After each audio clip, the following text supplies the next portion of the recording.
Хорошо. Лидерская школа 3. Не просто лидерская школа очередная. Это то, что сделает нас великими в этой стране. Я говорю о том, что через несколько лет, что самые сильные люди будут ходить в церковь.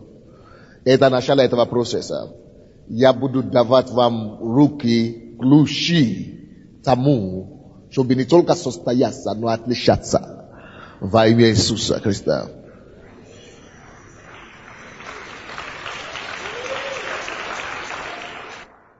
Самореализации в жизни. Как мне реализоваться в жизни?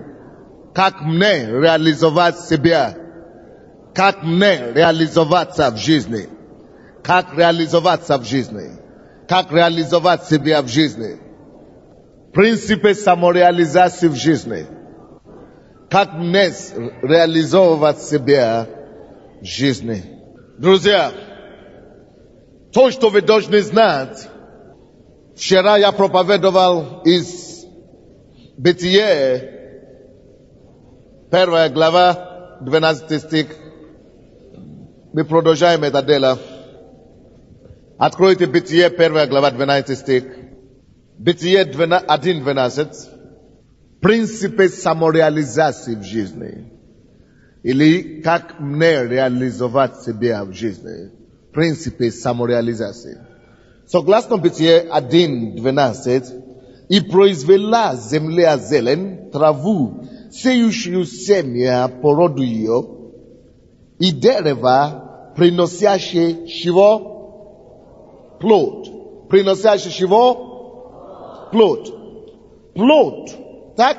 И следующие два слова какое? В котором семя его, по роду его. То есть, то есть плод, в котором семя его, по роду его. Кто-нибудь подбежите сюда, а? Плод. Человек это плод. Когда ребенок в утробе матери, мы говорим плод внутри. Ты слишком поздно реагировал. Давай, обратно. Да, он достоин. Плод. Я плод, он плод.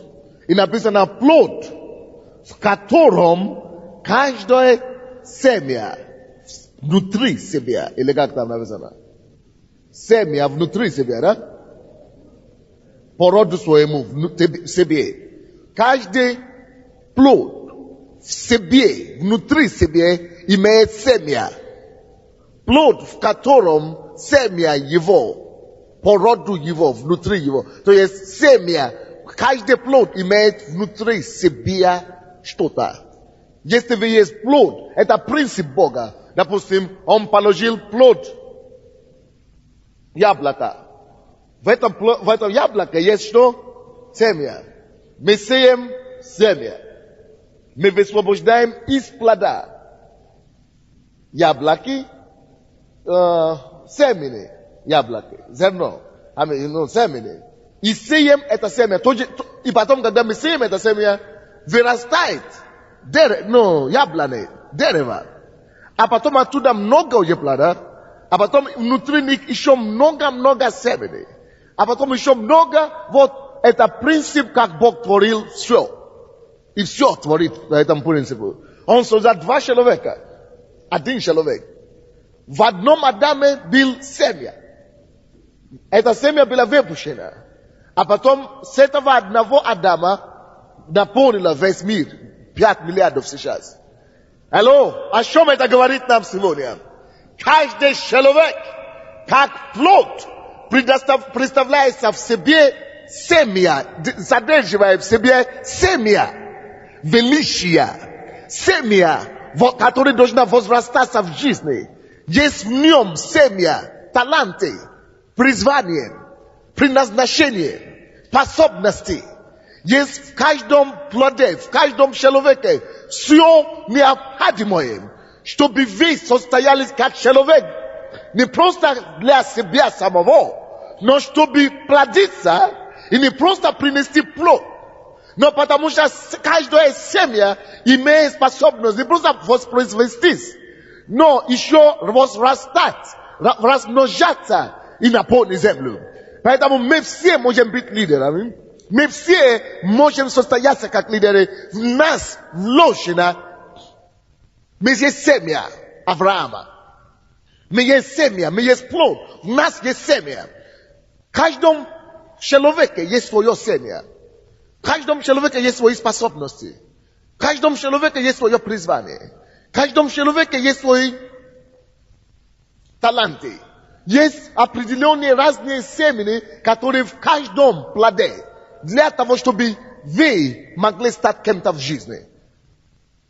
Вчера мы говорили, что точно таким же образом, когда мы смотрим на мальчика, скажем, маленький мальчик.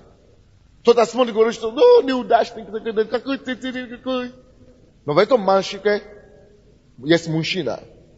С этого мужчина есть народ. Когда мы смотрим на маленькую девушку, в этой девушке есть женщина. Есть народ. Есть род целый. Когда мы смотрим на птицу, мы думаем, это одна птица, но в каждой птице есть целая, как? Стадо. Стая. Сталия, да? Сталия. И то же самое с рыбой. В одной рыбе, с каждой рыбой может произойти целое чего? Косяк рыбы. То же самое с нами. Не думайте, что это работает только с рыбами. Или с рыбой, или чем-то. Нет. Написано 28 стих Библии. И благословил их Бог. Плодитесь. Бог благословил человека как таково. Плодитесь. Умножайтесь и наполните. Кто из вас есть человек тут? Поднимите ваши руки. Кто из вас есть человек? Значит, кого Бог благословил на умножение и на наполнение земли? Меня. Кого? Теперь вы верите, что состояться в жизни не только Кушми и его семья может. Не только Клинтон и его семья может. Не только Черновецкий и его семья может. Не только Клинтон и его семья может. Если ты созданный от Бога по образу Божьему, ты имеешь семья величия в тебе. Особенно если Бог, после того, как вы были созданы Богом, Бог призвал вас, нашел вас в земле, чтобы вы больше не блуждались как прочие. Если Бог нашел вас и привел вас в покаяние, это значит, что есть двойное призвание на вас. Есть двойное смысле, двойное почерки Бога на то, чтобы вы состоялись и успешнее, и были успешными. Это предусловие, то, что я сейчас рассказал вам. То, что я хочу сейчас рассказать сегодня, о чем я проповедовал сегодня, это принципы, если я имею в себе семя величия, то как мне реализоваться? Как мне состояться? Я знаю, что я согласен с вами. Но, пастор, я с вами согласен. Я имею в себе семя. Каждый плод имеет в себе семя величия. В принципе, да. В принципе, Бог благословит всех людей. Я могу. Но я не знаю вообще, с чего начать. Или что делать. Такие вопросы возможны? Теперь я проповедую на какую тему? В принципе, как реализовать самореализации. Принципы самореализации. Принципы самореализации. Как реализовать себя. Если во мне есть это величие, ну как мне его реализовать? Ну, спасибо. Во-первых, очень важно, чтобы вы знали, что быть великими в этой жизни, быть состоятельными в этой жизни, быть успешным в этой жизни не участь избранных. Второзаконие, 28 глава, с 1 стиха по 13 стихи, там написано, если вы будете следовать и тщательно исполнять слово закону этого, Исполняя все, что в ней написано. Я благословляю вас. При входе, выходе, на поле, доме. Я благословлю скота ваше, поле ваше, дети шрева, плод шрева своего. То есть любой человек, то будет жить и тщательно исполнять слово этого. Бог говорит, не будет предела его благословения вам. Не обязательно, там не написано африканцы только. Там не написано американцы только. Там не написано европейцы только. Там написано любой человек, кто может. Все жизни наши пасторы, которые здесь сидят, доказывают это. Мы все были никто раньше. Все, которые пришли в эту церковь, почти мы все, когда мы пришли, мы были никто. Просто работали где-то, не имели перспективы, не имели будущего какого-то определенного. Мы просто жили как все. Но сейчас, видите, сколько за ними стояли людей? Они теперь ведут народ целый. Из никого, может быть, раньше у них не было ни влияния ни на кого, даже свою семью не могли вести, тем более еще 1000 людей. Но это состоялось сейчас благодаря того, что они слышали здесь. Благодаря того, что они принимали здесь. Почему вы можете вообще сомневаться, что это не будет с вами? У вас просто нету выхода. У вас просто нету другого. Пока вы будете слушать меня, вы будете обижаться, но я буду говорить. Вы будете рассердиться, я буду говорить. Если вы перестанете ходить, тогда уже вы под отсчетом перед Богом. Но я буду давить и бомбить, пока не дойдет до вас. И пока вы не состоитесь. Я буду толкать вас. Итак, как тогда реализовываться? Если это возможно, в принципе, то как это делать? Первое, то, что вы должны знать, вы должны стать недовольным вашим теперешним состоянием. Вы должны сами признаться себе, что я еще не такой, который я должен быть. Вы пишите, нет? Кто сейчас знает, что он не такой, который он может быть? Хорошо, по-другому задам этот вопрос. Кто из вас знает, что он еще не такой, который он мог бы быть? Хорошо, теперь по-другому вопрос. Кто знает из нас, что он еще не такой, который он хотел сам бы быть? Хотелось бы самому быть. Хорошо. То вы поняли. Это первое, то, что вы должны понять. Я еще не такой, который я мог бы быть и который мне хотелось бы быть. Мне хотелось бы быть лучшим. Но я еще не достиг. Я еще не пришел туда. Это очень важно. Вот почему никто из нас не имеет права быть довольным его сегодняшним или теперешним состоянием или уровнем. Как только что вы довольствуетесь тем, то, что вы имеете, допустим, пастор Наташа, у него было 144 все пришли сегодня. Если она скажет, слава Богу, я довольна. Завтра, на апрель, она расслабится, так что не будет уже то, что нужно будет. Другие догонят ее. Как только что человек неравнодушный, человек равнодушный тому, как он есть, как он живет, к его уровню, сам человек делает свои похороны, пока он еще жив. Хранит себя, или как мы говорим, хоронит себя живыми. Самодовольствие самим собой, самоудовлетворение с тем, как я есть, это похорон самого себя при своей жизни. И поэтому начало прогресса – это недовольствие с теперешним, сегодняшним состоянием. Это начало прогресса. Как только что вы поймете для себя, что я хочу быть лучшим, я еще не такой, как я должен быть, я хочу быть лучшим, это начало прогресса. Почему? Потому что это есть то, что подбодрит вас, чтобы действовать. Натолкнет вас на действие. Это чувство должно вас привести не в депрессию, но к действию. К чему? Вот почему в Библии нету пенсионеров. Кого нет?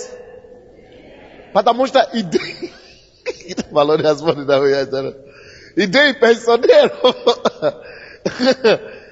пенсионеров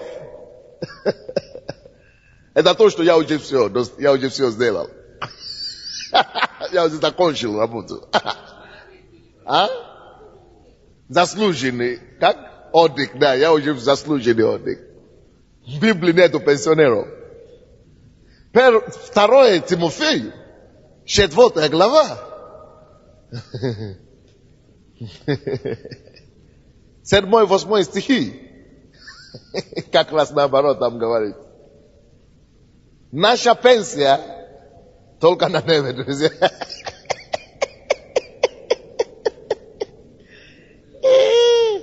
Да. Давайте посмотрим, где заслуженный отдых христиан.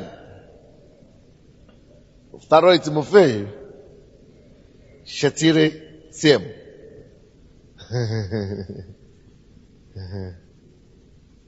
Семь, 8. Подвигом добрым я подвязался, несмотря на то, что Павел уже подвигался добрым подвигом, он уже течение совершил к этому времени, но все равно он продолжал работать. После этого он еще писал несколько книг.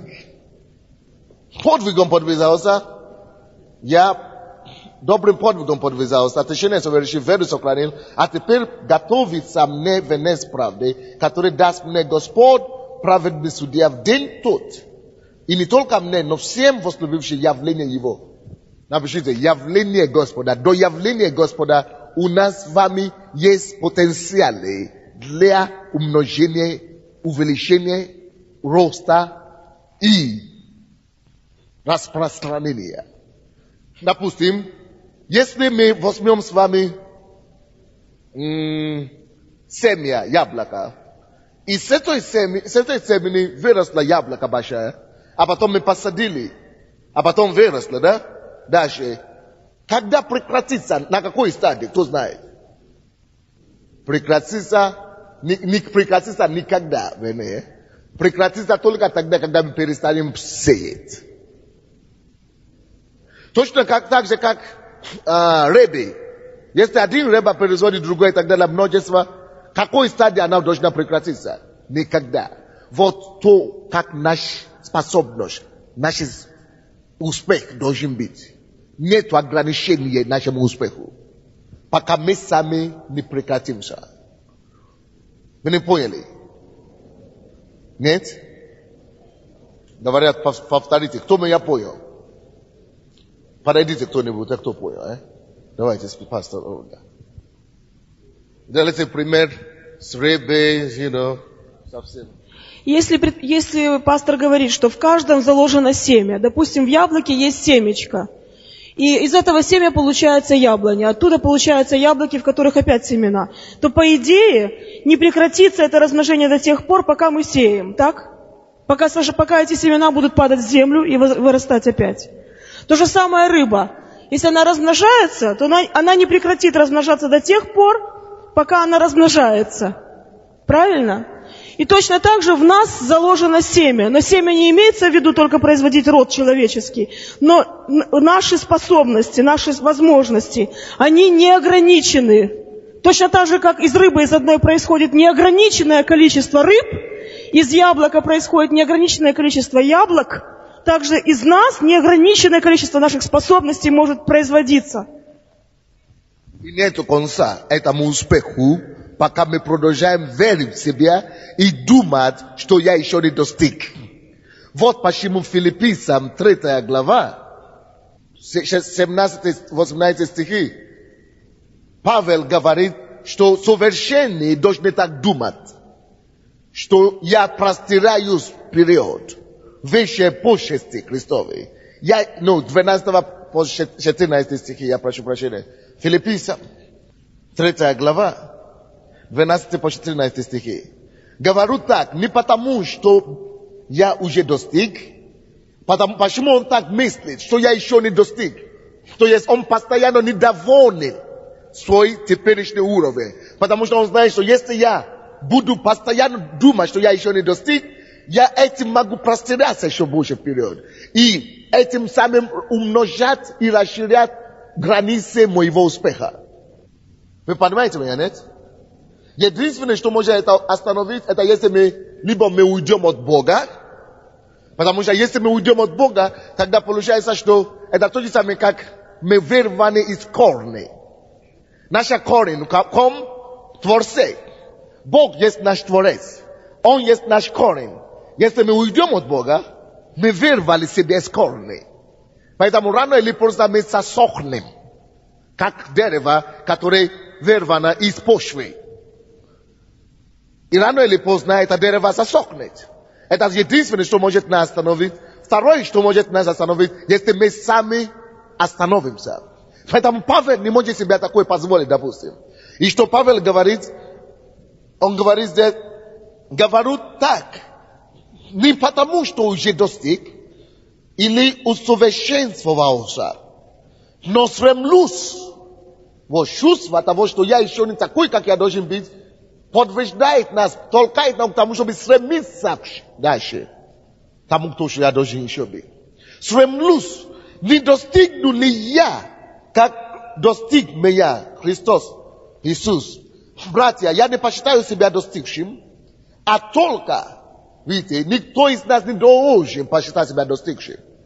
Если как только что человек начинает быть довольным своим уровнем, он начинает умереть и двигаться назад. Вы понимаете меня, да? Это первое, что вам надо знать, если вы хотите реализовать себя. Дальше. Он говорит, стремлюсь, простираясь вперед, стремлюсь к силе, почести высшего звания Божьего во Христе Иисусе. Наше звание, оно высокое, высшее звание, почести. Почести максимально, пока я не достигну Христа. Вот о чем речь. Наши почести впереди максимум достигаем. То есть никогда нам нельзя быть довольным сегодняшним успехом. Вот почему, друзья, когда-то я читал такую проповедь. Твой враг – это быть средним. Вот почему самый большой враг человека вообще-то, а среднего человека, это то, что мы хотим говорить, я нормальный. Это твой враг. Вот чувствуешь, я же нормальный. Наташа Потапаева, она такая, но я же не последняя. У меня же не 40. Как раз 100. Не 144, конечно, но ничего. И когда вам делают замечание, у вас 143, только одного нет, и я ругаю. Почему у вас нету 144? Говорю, видите, он еще меня ругает. Аж как человек, который у него 30. Потому что мы имеем менталитет быть средним. Так что если кто-то вас ругает за то, что вы не достигли максимум, это не ваш враг. Это ваш ментор. Это как Луша говорит. Это ваш двигатель. Человек, который вас ругает за то, что вы не достигли максимум еще, он не ваш враг. Он ваш успех. Он ваш, как сказать, по-русски, Да, стимулятор и... Короче, вы должны ценить. Это то, что вы должны ценить больше всего в вашей жизни, Это то, кого вы должны ценить больше всего в своей жизни. Но наш мирский менталитет, не всегда понимаем это. Мы думаем, вот это и он сделал замечание, а у него всего лишь 30 человек, а у меня 100 человек. A oni що mnie zdele tam, że ja znam, że mnie nie lubić. Napisane, kogo Bóg lubić. Kogo Отец lubić, kogo on что? Это принцип Бога. Вы должны ценить больше таких людей. Это ваши менторы. Это ваши, те, которые желают вам лучшего. Это ваш стимулятор. Поэтому быть средним или быть как все, это ваш первый враг. Я не хочу быть как все, потому что я призван Богом, согласно Второзаконие 28:13, я призван Богом быть главою. Это моя судьба. Я призван быть главою. Я призван быть главою. Я призван быть главою. Я призван быть главою. И я ожидаю, вы знаете, что я ожидаю? Я ожидаю, что к апреле месяце даже, что некоторые из вас ветви, самого не ветви, уже пойдете до 3-го, 4-го, самостоятельные, 5-го уровня. Что с одного человека уже будет 20 тысяч человек. Не то, что вся церковь. Потому что мы призваны быть главою. Если я в бизнесе, я буду там лучшим и все. Если я в каком-то предприятии, я буду иметь лучшие фирмы. Если я в какой-то церкви, я буду лучшим. Я призван быть главою. Не все равно, что вы думаете. Не все равно, что люди говорят. Не все равно, как вы мыслите. Но я мыслю, как Бог мыслит. Бог говорит, что Он призвал меня быть главою, а не хвостом. Я буду таковыми, как Бог говорит, что меня видит. Вот почему мы собрались сегодня здесь. Пускай это мысли и мышление не покидает вас. Вот почему успешные люди, напишите, успешные люди по-настоящему никогда не сравнивают себя с другими людьми. Вы согласны со мной? Успешные люди, допустим, я вам говорил однажды, что когда некоторые харизматические лидеры бывшего Советского Союза были уже впереди, они приезжали сюда даже в Киев. Мы уже начали нашу церковь. Уже конференции проводили и так далее. Я был один из тех, который в задний ряд кричал оттуда. Я радовался за них, потому что я знаю, что я еще не достиг их уровня, но мы идем. Я не завидовал их, но я не осуждал себя, но я знал, что я еще не достиг, которого мы идем. Потому что если мы будем сравнивать себя с другими людьми, мы никогда не дойдем, куда мы должны дойти.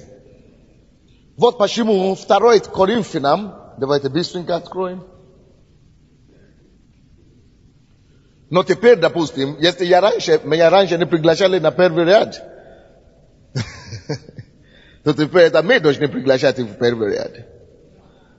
Но если мы тоже начнем сравнивать себя, что значит на Украине или в Киеве у нас самая большая церковь, что ты скажешь, тогда другие быстренько догонят и перегонят нас. Кто из вас согласен? Где написано, что мы сравниваем себя с друг другом? Коринфянам 12 глава, да? Не может быть 4. Либо 10, либо 12 глава. Да, 2 Коринфянам 10 глава 12 стих. 10 глава 12 стих. 2 Коринфянам 10 глава 12 стих. Есть такой там? 10-12. Ибо мы не смеем. Поэтому если ты скажешь, но я уже на 3 уровне, а другие еще только на 2, я уже на 4, ну, догоните меня, друзья. Допустим, я, как в воскресенье, я радовался за церковь в Венгрии. И я не думаю, мы тоже не плохие, у нас тоже много людей. Видите, как я вас гону? Видите, как я требую? Я не требую, как будто у нас уже самая большая церковь. Потому что это не Божье предназначение, это не то, что Бог видит. Бог не видит, сколько у нас, Бог видит то, сколько нас должно быть. Поэтому напишите себе, Бог не видит, какой я уже есть. Бог видит и сравнивает меня с тем, каким я должен быть. То, допустим, если я пока уже зарабатываю $1000 в месяц, а Бог ожидает и уже вложил во мне, чтобы я зарабатывал 10 миллионов, а я радуюсь, я маленький Карол, почему? $1000 доход в месяц. А у вас сколько? 100 гривен. 1000 гривен, а я 5 раз больше. А Бог говорит, пигмей. Пигмей. А он не знает, что в нем я заложил способности зарабатывать 10 миллионов в месяц. А он хвастается. Ну, посмотри. Это как мы бываем часто. Вот какая у нас церковь. 8 тысяч. А Бог говорит, а я хотел, чтобы им было 8 тысяч только первый год церкви. Твое хвастовство превращается в то, как ты не оправдался. Поэтому мы должны всегда смотреть не на то, как другие выглядят, а на то, что Бог ожидает от меня. Какую цель и задачу Он ставит передо мною. Мы должны всегда сравнивать себя не с друг другом, но с нашим предназначением. Я говорю, что мы не сопоставляем себя друг другом. Давайте прочитаем это самое еще раз. 10 глава 12 стих. Ибо мы не смеем. Друзья, если вам придется взять такси сегодня домой, у меня еще 15 минут, пускай вы возьмете такси. Но вы должны дослушать эту проповедь, потому что это определит вашу судьбу. Вам нельзя уйти с этой проповеди. Если нужно даже пешком идти домой, нужно это сделать. 12 стих.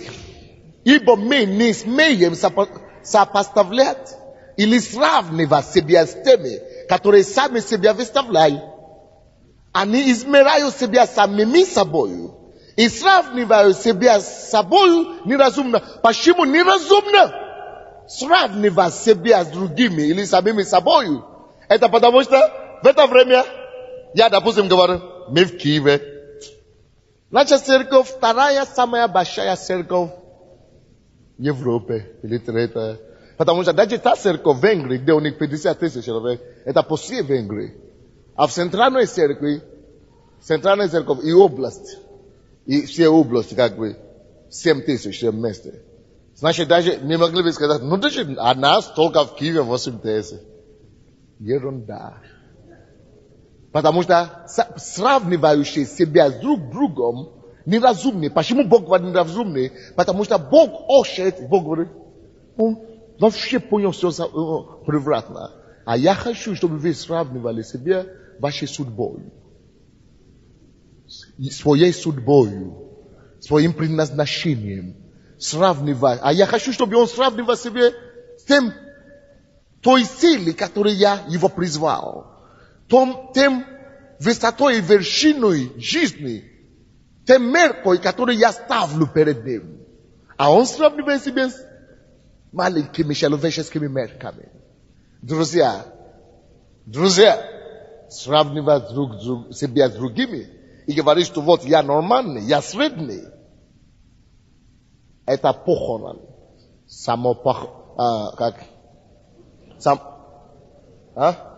Похорон самого себя, пока ты еще жив. При жизни. Потому что это значит, что ты вычеркиваешь Божьи силы в твоей жизни. А человек, который живет без Божьей силы, тот уже не живет. Он начинает всего лишь существовать. Вот здесь есть человек, который рассказывал мне его историю. Я не скажу, он только что пришел, я не хочу его смущать. Но такие истории масса, которые я уже слышал. Когда зарабатывали деньги, ты уже зарабатываешь несколько сотен тысяч или несколько миллионов. И думаешь, я уже богатый человек. Зачем мне? Давай будет гулять душа моя. И теперь уже пьют и гуляют. Веселятся и танцуют на столе, пьют с утра до вечера, а в бане, бане, или русская баня, раздеваются голыми чужими женщинами до утра до вечера и усмеют. Заработала деньги, я круто. Человек, думаешь, я неплохой. Я лучше среднего. Сравнивая себя с другими. Это начало его похороны. Эти водки, эти гулянки, это не веселье. Это он празднует похороны свои. Потому что такие люди рано или поздно, напишите мои слова, рано или поздно он упадет. И будет потом проситься у тех, кого он угощал. За этими столями. Это по всему миру так. И это Божий закон. Никуда не денешься. Поэтому те, которые хотят быть успешными в жизни, сравнивают себя только с своей судьбой. И тогда вы знаете, что ваш успех в жизни, оно неограниченный. Ваш успех что? Неограниченный. То, что я рассказывал сейчас, допустим, да? У кого примерно так была жизнь. Есть такие люди в зале. Поднимите ваши руки. Видите, сколько рук. Видите, сколько рук. Я знаю. Сколько людей уже мне это рассказывали. Видите, сколько рук. Есть люди, которые ходят сюда в церковь, которые раньше имели по 2-600 Мерседеса. А теперь ходят пешком. Вот на тебе. Из-за этого не понимали духовные истины. Да? Один наркоман, он ходит к тебе в центр. Я говорю, где эти 2 Мерседеса сейчас? Он говорит, что они бегают в венах. Наркотики съела все это. Он говорит, они гуляют в венах, бегают в венах его. Кровь, ну там. Потому что он как мы говорим, наколол все, да? А? Проколол все, да. И поэтому, друзья, послушайте внимательно, что я сейчас скажу. Поэтому нам должно иметь постоянное чувство недовольства своим нынешним состоянием. Почему это нужно? Потому что то, против чего ты не выступишь, того ты и принимаешь за норму в своей жизни. Все, против чего ты не выступаешь, это значит, ты принимаешь их. Если ты не принимаешь, если ты не выступаешь против порнографии в твоем доме, ты не заметишь, когда порнография войдет в твою жизнь. То, против чего, то, что ты к чему ты терпимо относишься, то, что ты не желаешь менять, чего ты не сопротивляешься, не только сопротивляешься, менять. Я имею в виду, что не будь доволен твоим состоянием. Если ты доволен твоим состоянием, значит, ты не меняешь это, ты не желаешь это менять. Это получается то, что тебя погасит потом.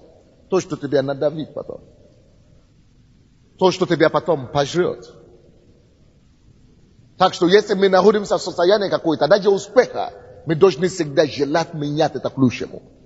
Любое состояние своей жизни, в каждой области своей жизни, мы всегда должны двигаться к лучшему. Мы не должны говорить, что я уже пришел, я уже совершился.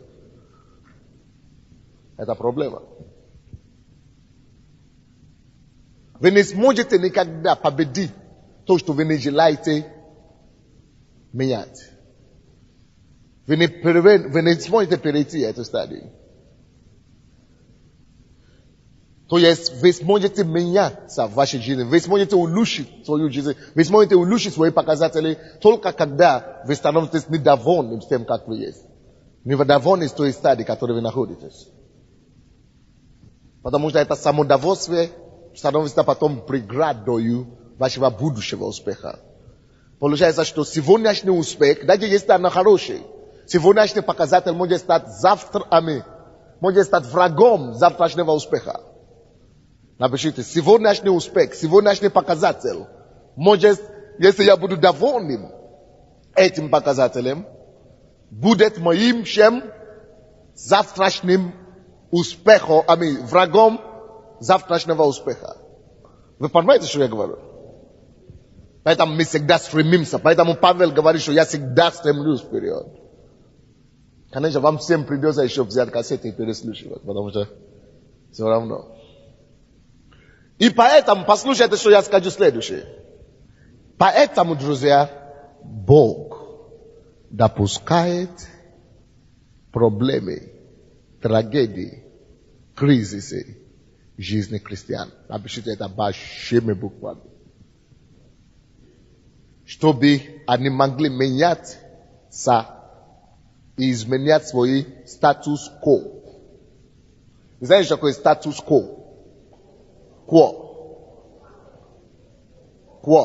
Статус-кво. Знаете, что это такое? Это стадия места, стагнации. Статус-кво. Это когда вы стоите на месте. Бог хочет менять вас, передвинуть вас в вашей судьбе.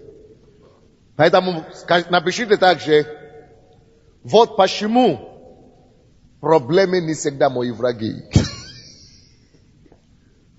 Трудности не всегда плохо для меня. Трудности Бог позволяет порой, чтобы научить нас и проталкивать нас нашему высшему званию, своему высшему, более высокого звания. Вы не поняли? Когда наша церковь была 500 человек, Королева, я думал, ну ничего. Нас 6 месяцев уже 500 человек. Потом все остановилось. 8 месяцев 500 человек. 9 месяцев 500 человек. 10 месяцев 500 человек. Это я очень быстро усвоил этот урок тогда. Поэтому, когда я был на годовщине Троещины, я говорю, что если вы хотите успех, вам надо либо делать шаг веры, начинать иметь 2 собрания, либо что-то другое делать. Потому что то, против чего ты не выступаешь, то, с чем ты готов согласиться и смириться, тот поглощает тебя. Выше этого ты не можешь прыгать. То есть, если ты имеешь зал на 500 человек, и ты доволен, и этот зал уже наполнен, ты на этом уровне, потому что ты не желаешь менять это, перепрыгнуть это, у тебя нет достаточно недовольствия с этим. Вот это тебя начинает поглощать. И начинает меньше становиться. А если ты победишь, ты недоволен с этим, ты еще расширяешь твои пределы, Бог идет с тобой. Вот то же самое здесь. Проблемы иногда появляются. Когда у нас проблемы с властью, допустим, вы помните, когда у нас было 3000 человек, у нас были проблемы, но это повело нас к тому, что мы начали молиться больше, искать лицо Божье. И вместо того, чтобы мы двигались по 1000 каждый год, мы начали с того времени двигаться по 2000 каждый год. Как минимум.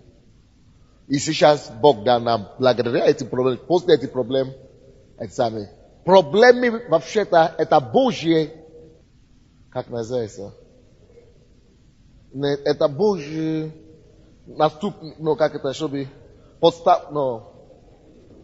ступенька к высшему достижению. Трудности, проблемы, часто есть проблемы, которые дьявол устраивает. Мы это знаем. Но если это дьявол, мы знаем, как разбираться с этим. И Иисус говорит, что, Библия говорит, Иаков 4:7, что покоритесь Господу, а потом противостаньте дьяволу, убежите от вас. Это не проблема для харизматов. Это только благо все равно будет. Даже то, что дьявол, если мы знаем, как это самое, это все равно тут будет по благу. Потому что если это дьявол, любая проблема, это Божий способ, это Божья ступенька для нас возвышаться на следующее. Это самое. Поэтому, когда у вас есть проблема, вы говорите, что у меня нету денег, надо нечего кушать. Вот ваша проблема. Это проблема. У вас нету денег. Это настоящая проблема. Да, я согласен. Но слушайте сюда.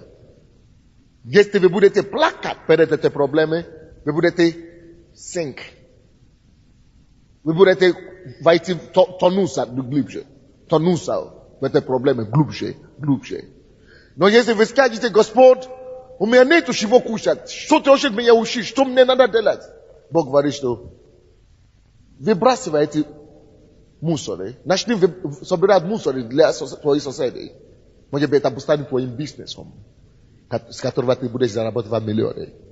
Из того, что у меня нету ничего, ты становишься большим предпринимателем.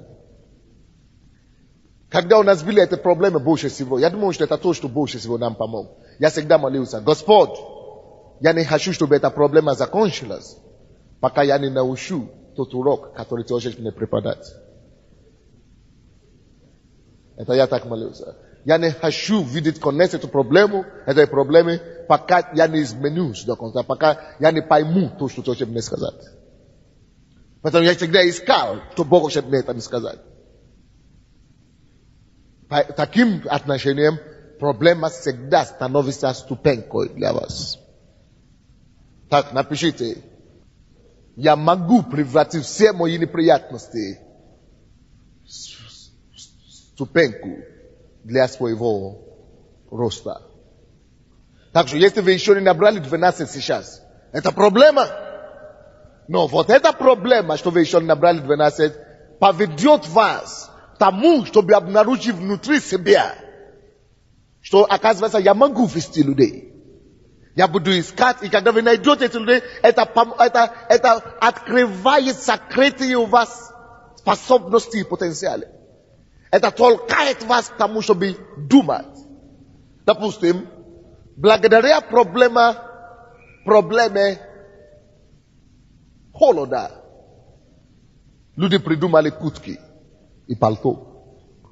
В Африке люди не знают, что такое пальто, потому что у них не было холода.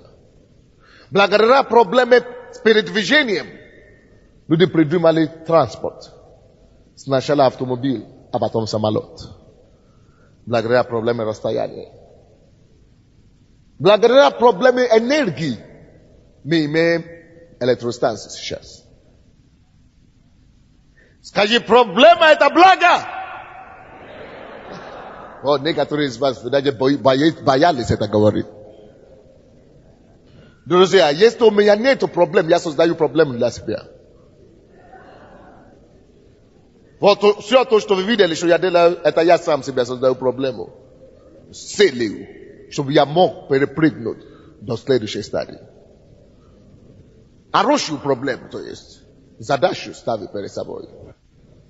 А если ты попадаешь в проблемы с глупостью, тебе надо искать Бога. Он тебя выведет из этой проблемы, но он тебя сначала научит что-то, чтобы эта проблема могла тебе принести пользу, чтобы тебе не повторять эту проблему, чтобы когда ты поднимешься, чтобы ты уже не упал. Так что проблемы благо. Есть некоторые проблемы, которые предназначены Богом, чтобы сохранить тебя то место величия, которое Он тебя ведет. Потому что если ты не пройдешь через эти проблемы и эти испытания, ты бы не знал, как выдерживать на будущее, когда это будет более ответственное время. Вы не понимаете? Допустим, если бы не было проблемы того, что мы с вами должны поднимать препятствия, у нас бы не развивались мускулы. Мы бы стали кем? Мы бы оставались кем? Инвалидами. Если бы нам не надо было двигаться, поднимать тяжести и передвигаться и так далее. Но поэтому это то, что проблемы для нас в духовном мире. Когда тяжести приходят на нас в духовном мире, это развивает наши мускулы духовные. Мышцы делает нас сильными. Вы видите мой вид спортивного комплекса, люди говорят. Да? Мой фигура. Вы смотрите на меня, вы все меня знаете. Вы думаете, что у всех мужчин такой фигура? Нет, потому что когда-то, когда я был моложе чуть-чуть, я ходил в штанги это вытягивал. Тренажерный зал, спортивный зал и тренировался. Когда мои друзья танцевали в дискотеке и веселились и пили, они все сейчас имеют рак желудка какой-то там, или боли там. А я протягивался. А потом я начал заметить, что все растет. Что это такое? Мускулы. Благодаря тяжести. То, что правда в физическом мире, то же правда где? Духовном. Или слишком непонятный пример? Я думал, он понятный. Скажите, слава Богу за проблемы теперь. Когда Бог замешает, что мы тормозили. Когда Бог замешает, что мы перестали стремиться к своему высшей почести, Он допускает очередную проблему. Когда Бог видит, что мы перестали познавать Его, мы перестали черпать источник из Него, потому что Он есть источник всего, неограниченный потенциал. Когда Он видит, что мы больше не стремимся к познанию Его, Он допускает очередную проблему, чтобы тянуть нас ближе к себе и ближе к нашей судьбе. Скажи, слава Тебе за все, что происходит в моей жизни, Господь. Друзья, я хочу вам доказать, что это правда. Вы знаете почему? Потому что если бы не благодаря такому способу Божьего действия с нами, некоторые из вас бы не пришли в церковь. Кто попал в церковь благодаря тому, что у него когда-то была проблема? Все. Скажите, что Господь всегда прав все равно. Почему вы думаете, что Бог это вот так делает, только чтобы привести вас, а потом перестал так делать? Нет. Его уроки над вами продолжаются. Так что самый лучший способ избежать проблем, самый лучший способ избежать проблемы, это два способа. Познавать Бога поближе и поглубже. Потому что тем больше ты познаешь Бога, тем глубже ты становишься в Нем. И самый второй способ избежать проблем, это продолжать стремиться к высшей почести. Хотя это не исключает, что дьявол все равно будет стать вам на дороге. Теперь последний пункт, который я хочу сказать. Из всего того, что я говорил сегодня, насчет того, что вам надо быть недовольны в ситуации, где вы находитесь и так далее, стремиться к высшей почести, но не сравнивать себя с другим и так далее. Это говорится о том, если мы должны стремиться вперед и не быть довольны того, что мы есть и как мы находимся, это значит, тут приходит в действие принцип веры. Потому что если я сейчас думаю, что я уже нормальный, я должен стремиться к чему-то выше и наперед, я же не вижу это. Прогресс – это всегда движение к невидимому. Напишите. Прогресс и рост – это всегда движение к невидимому. А что такое вера? Уверенность? Уверенность в невидимом. Так что напишите, прогресс и вера неотделимо. Поэтому люди, которые думают, что они могут достичь успеха в жизни без веры в Бога,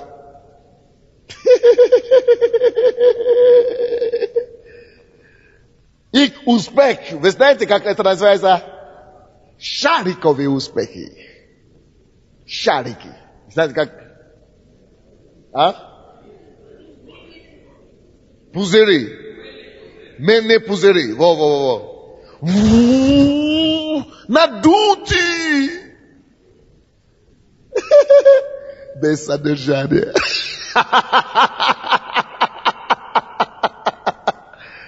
То есть вы знаете, что чтобы победить шарик, не надо пистолет.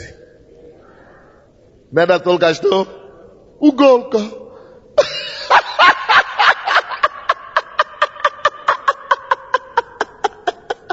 Не поняли, да? Вот что значит успех и прогресс без веры. Советский Союз.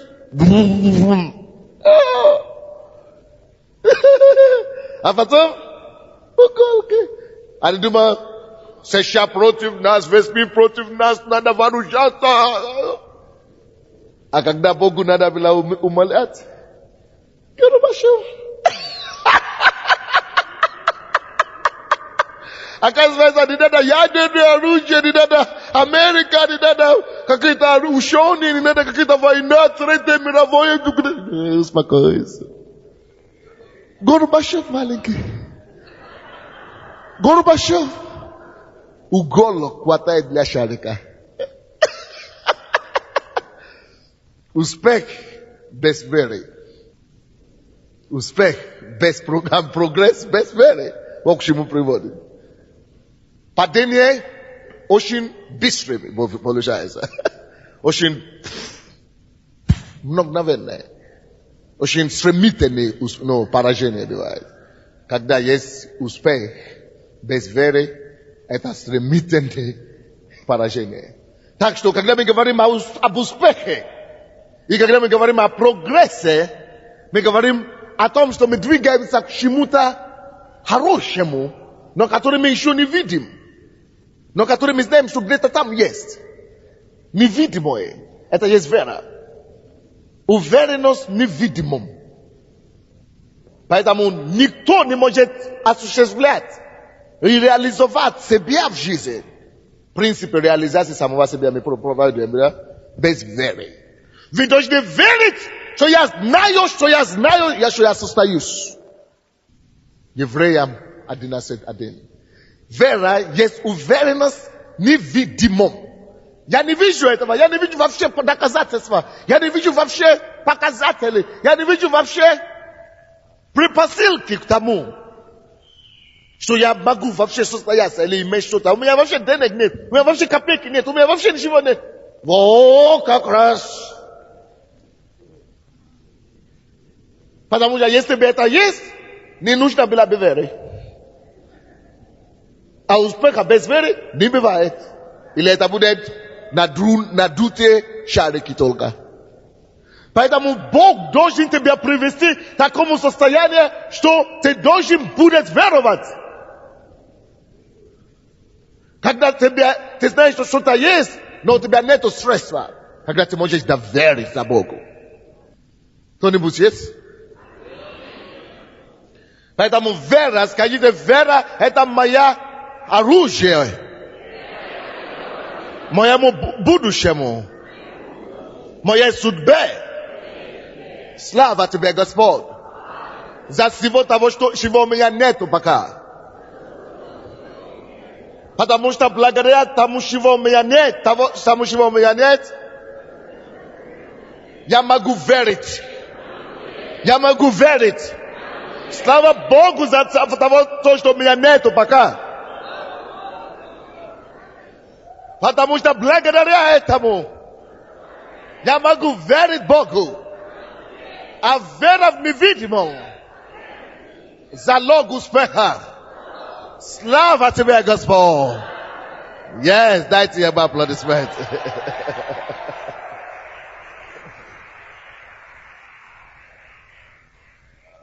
Но Иаков 2,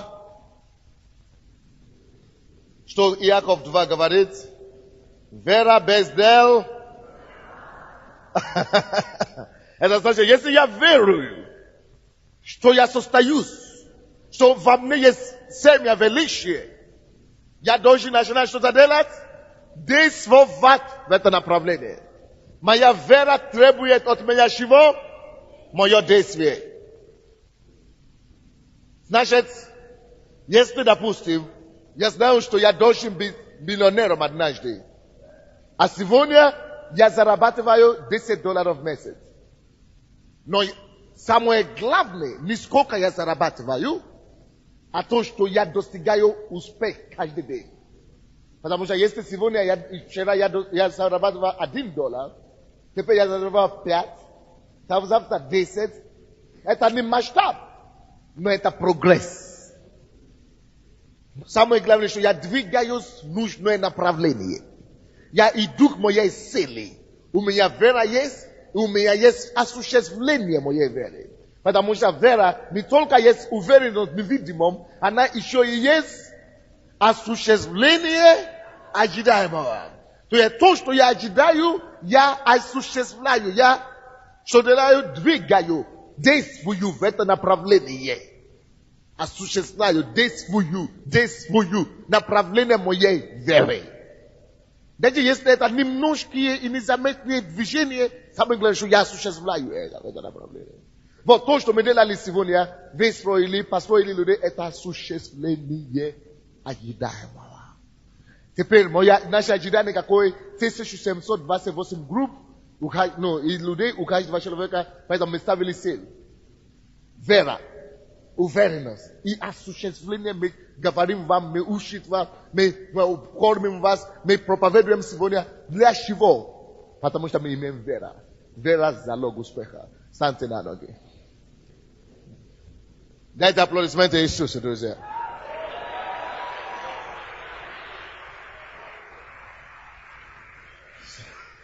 Скажите, Господь, я благодарю Тебя, что Ты вложил в меня семя величия. У меня есть семя величия. Я верю в Тебя, Господь. О, Баба Беликетерия Бахая Лабахоя. Поднимите ваши голоса, Господу. И скажите Богу, я верю в Тебя. О, я верю в Тебя, Господь. Баба Сикетея. Ile boho sekete babo, ile boho liba kavaria boho yala bohosia. Oh, молитесь, друзья.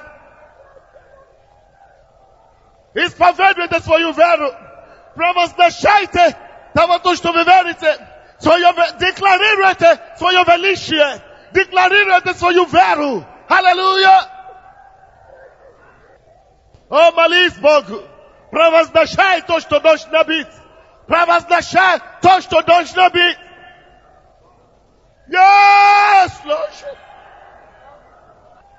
Yes, by your spirit you are doing it, Lord. Oh, Jesus. Bele bekele bohosiketaya.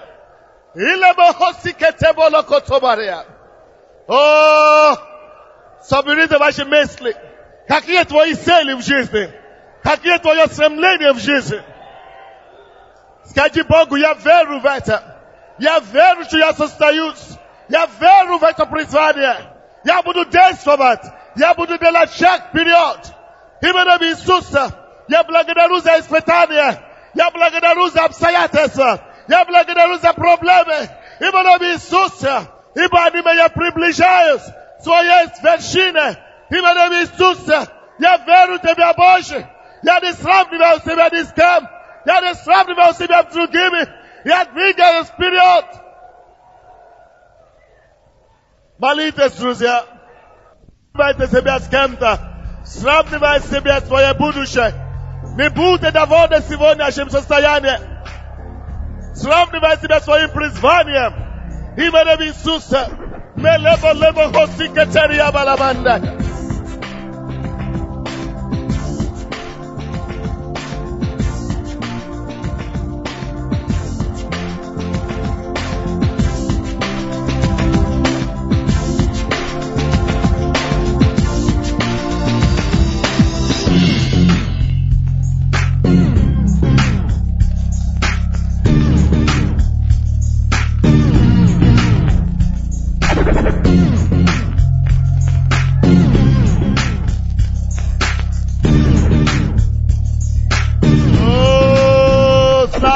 Да, Господь.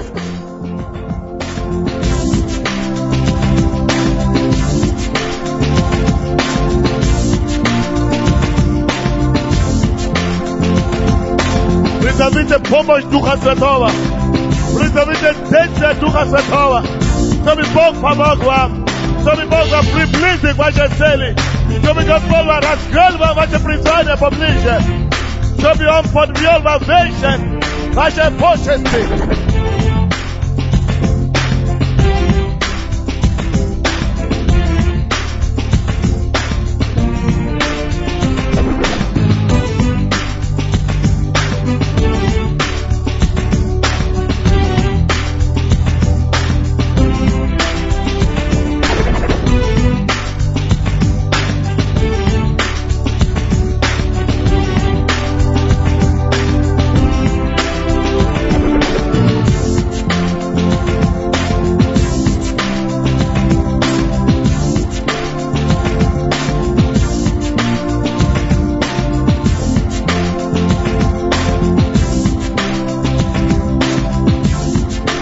Аллилуйя! Давайте поднимем наши руки к Господу. Благой Отец, мы так благодарны Тебе за глубины Твоего познания, за откровение Твоего Духа, за истины, закрытие Твои, за премудрости таинственной. Ты говоришь, что мудростью начальники начальствуют. Мудростью цари царствуют. Господь, семья премудрости была посеяна сегодня. Я молюсь, именем Иисуса Христа с Назарета, чтобы эта семья премудрости сделали эти царями на земле. Чтобы эта семья премудрости сделали эти начальниками на земле. Во имя Иисуса я прошу Тебя, мой Бог, помоги нам быть не только слушателями, но самое главное делателями слова. Я прошу Тебя, Боже, пускай эта истина, как она вошла в сердце, не была похищена дьяволом. Дай нам практиковать, упражняться. Имей Тебе слава и хвала во имя Иисуса Христа. И весь народ Божий сказал: дайте Богу аплодисменты. Дайте Ему аплодисменты.